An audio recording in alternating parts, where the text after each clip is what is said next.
we have listened to the readings of this Mass, you would permit me to center our reflection on the first reading that talks about Joseph and his brothers. We know the story that Joseph was a highly gifted young man, and he was gifted in interpreting dreams.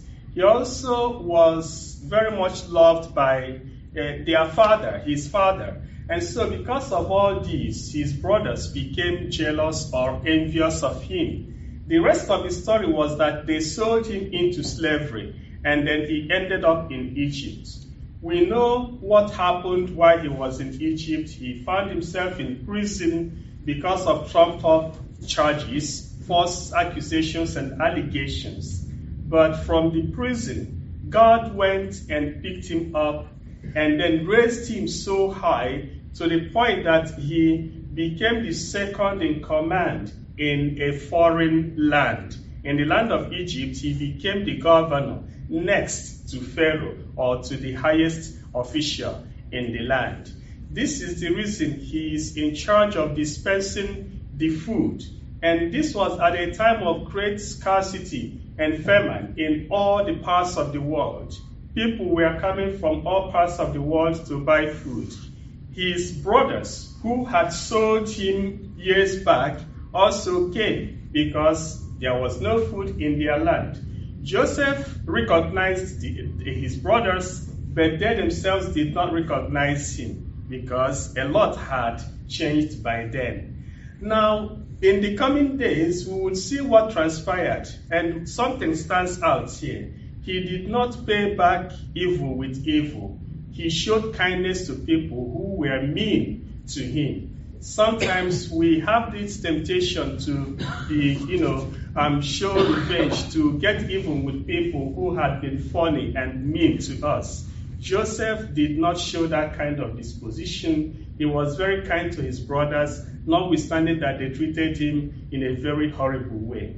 But one thing that I would want us to take home today is this, namely, that there are so many misfortunes that occur in our lives, certain things that we do not appreciate that happen to us, mishaps, misfortunes, tragedies, things that we regret that they have happened. We are so sad that they have happened. But we do not understand immediately at that very moment that these are simply blessings in disguise. I give a practical example. Someone is rushing to the airport, and then his car breaks down on the way, and then the person misses his flight. Some people have had this kind of experience, and that flight that they missed went and eventually crashed, and everybody died.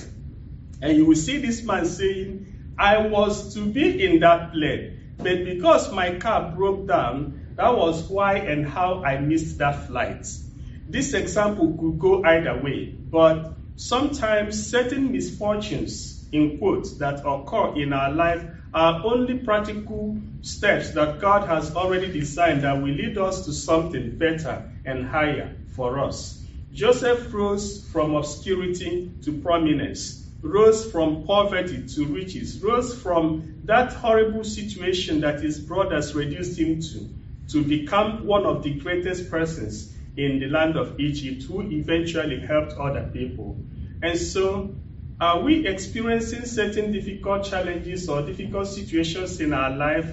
Let us try to have the eye of faith and try to tell ourselves that probably there are so many wonderful things that God wills for us through these difficult experiences we are having.